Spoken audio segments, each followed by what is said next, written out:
Hey guys, welcome back to One All's Pub. Well, you know, some days are better than others. And today was one of those others kind of days. Not going to get into it, but got a lot of challenging health issues going on with members of my family and friends of the family. And I just all seemed to kind of snowball today. We got a lot of less than happy news, kind of one after the other today. Rough day. Anyway, sorry to start the video off on a bummer there, but my point in telling you that was, well, first of all, if you're a prayerful type person, I'd appreciate very much if you'd keep my dad and my aunt in your prayers. God knows who they are, so if you just want to pray for One All's dad and One All's aunt, I would greatly appreciate it. We also have a friend who's having serious health issues too, so like I said, it's just really been kind of a bombardment today. Anyway, that said, as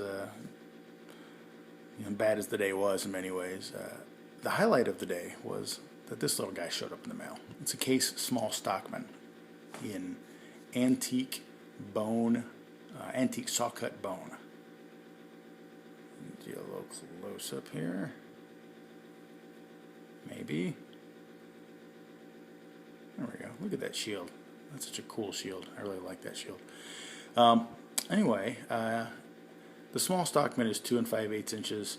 Yeah, I'm not going to give specs. We know he's going to do it. So, but it's a small knife. I tell you that the length just because it's a small Stockman. It's actually quite a small knife. It still does come with 3 blades. You have your clip point,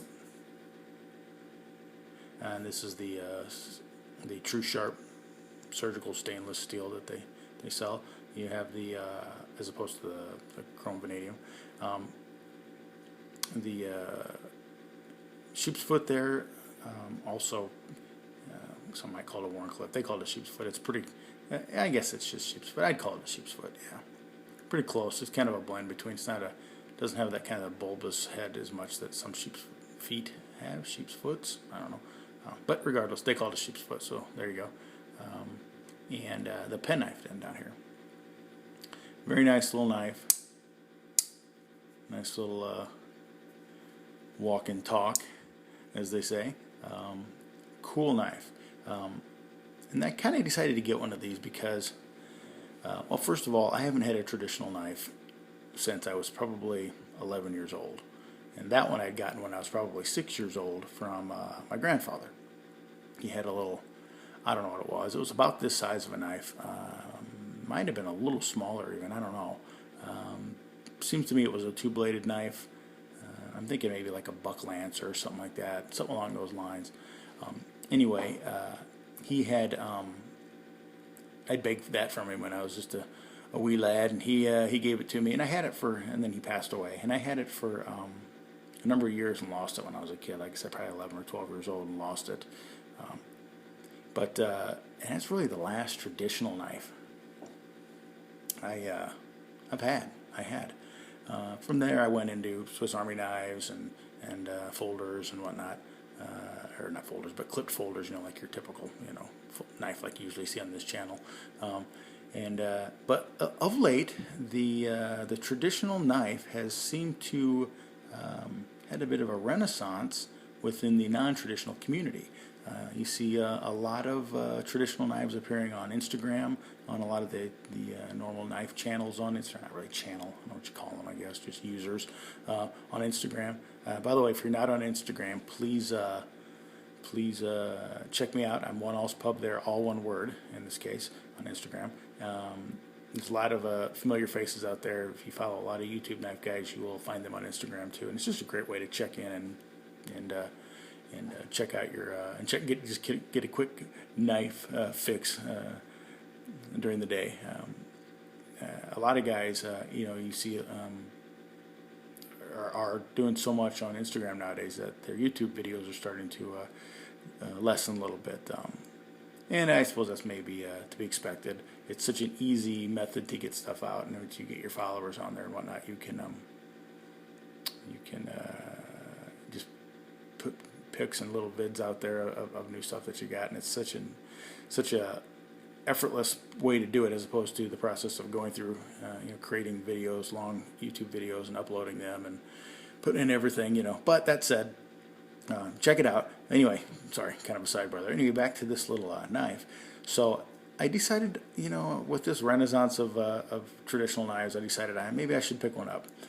And I see a lot of guys picking up larger traditional knives, and they don't.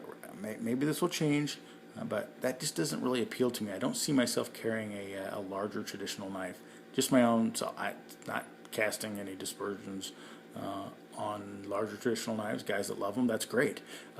My thing for it is just that, and this is the reason I didn't carry traditional knives, and actually the reason I got out of Swiss Army knives and got into clipped folders, a couple of decades ago now, or thereabouts, and that is because of the fact that larger knives, like the larger Swiss Army knives, would and larger traditionals would just sit in the bottom of my pocket and swing around on there, and it just makes me crazy. I just don't like that mass, that weight hanging out in the bottom of a pocket. So I ended up, even though I had several larger Swiss Army knives, I would end up always carrying like a classic or something like that instead. Like I could just put it in my keychain pocket, or on my keychain or in my watch pocket, coin pocket, whatever you call that, the fifth pocket in your jeans, and you wouldn't even know it's there. Whereas a larger, heavier knife that you shove in the bottom of your main pocket would just kind of hang there and clunk around on you. And especially if you had it on anything but jeans, if you had it on slacks, that would really be bad. So that was just one of the large appeals to getting into clipped folders, was it just stayed put. Not only was it easy to access and it was there wherever where you left it when you go back to get it, but while you weren't using it, you'd forget it was there. And that wasn't always the case with larger traditional knives and or Swiss Army knives. So when I decided to pick up another traditional, I said to myself, I should get a smaller one, kind of like my grandpa gave me all those years ago, and just keep it in my watch pocket or my coin pocket. I typically, when I'm wearing jeans, I typically keep like a Spyderco Ladybug in there anyway, so this will be a nice option to change up with the Ladybug. So went ahead and picked this up. Like I said, it's antique Sawcut Bone. Beautiful little knife. I just kind of wanted to get kind of a classic look to one. I like the ones in the greens and the blues and the reds. There's some really neat colors, but I just wanted kind of that classic look, and I thought this kind of represented that look pretty well. Other than that, I don't know a ton don't know a ton about traditional knives yet, or if I ever will. I don't know that I'll get into a whole bunch of them. I really don't have any intention to buy any others, but I'm a knife nut, so who knows. But I certainly do like this little knife. When I got it, I immediately took to it, and I've never, like I said, I've never been one that felt that he didn't understand the attraction of traditional knives. They're just beautiful. I mean, they're works of art in many ways, and there's just something about them that is really, really appealing. I get it. I get why people dig them. I totally do. It's just from a user perspective, a bigger knife, a traditional knife, just doesn't float my boat. Sorry, just me. But this little guy, yeah, he's like the perfect size. This is about I thought at the time when I first started chasing this one down and decided on this one, I thought this was about as small of a knife as you could get traditional wise, at least in the Case lineup. I looked at like great Eastern cutlery and stuff, and then quite a bit more money, and then I looked at into Buck and whatnot on some cheaper ones, and this kind of seemed to be about right money wise and value wise and size wise for me. Since then, I've discovered that there is one more that is a little bit smaller than this, and no, it's not the Peanut. The Peanut is actually a little bit bigger than this, but the Tiny Trapper, it's a two-bladed knife by Case, is 2 3/8 inches, I think. So it's a little bit smaller than this one. It's at 2 5/8. But and maybe I'll pick up one of those Tiny Trappers down the road. We'll see. But really, this fits in that little watch/coin pocket so well.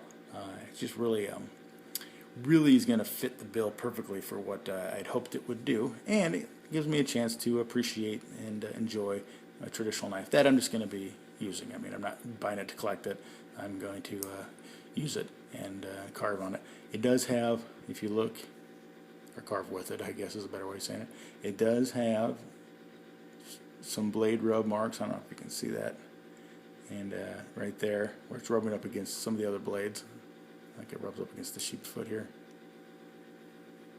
You can see it on the side. Oops, this side.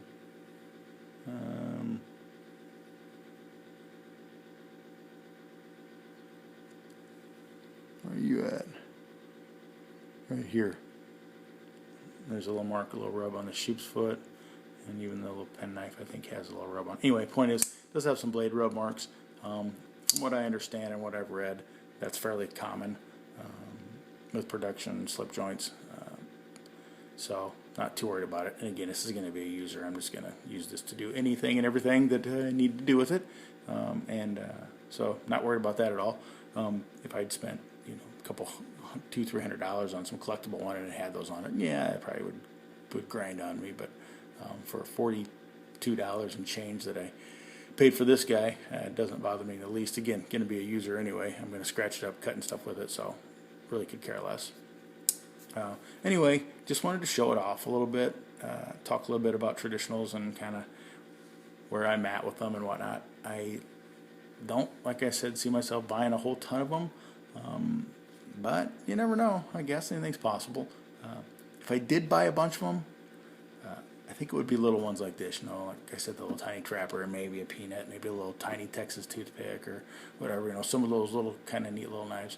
This seems to be the size that a traditional knife that pulls my attention. The bigger ones, I get them. They're gorgeous. I totally love it. The Apostle Peace Barlow, that one that he has, or that Northwoods Warncliffe that he has, the green one. If you guys watch his channel, which I'm sure you do. I love those knives. They're just absolutely gorgeous. I just know I probably wouldn't put it in my pocket ever. So, I don't know. We'll see. If I just get money to burn sometime, maybe I will pick some of those up. Never say never. And now that I've actually said that I probably won't, it probably almost certainly assures that I will it someday. Seems to be the way it works. Anyway, I'm kind of rambling on here, guys, and I'm sorry. It's kind of late tonight. It's been, like I said, kind of a weird day. So, like I said, if you'd offer up a prayer for my dad and my aunt and our friend, I would greatly appreciate it. All right, guys. That's one of those 2 cents on traditionals. Keep the change. Sláinte.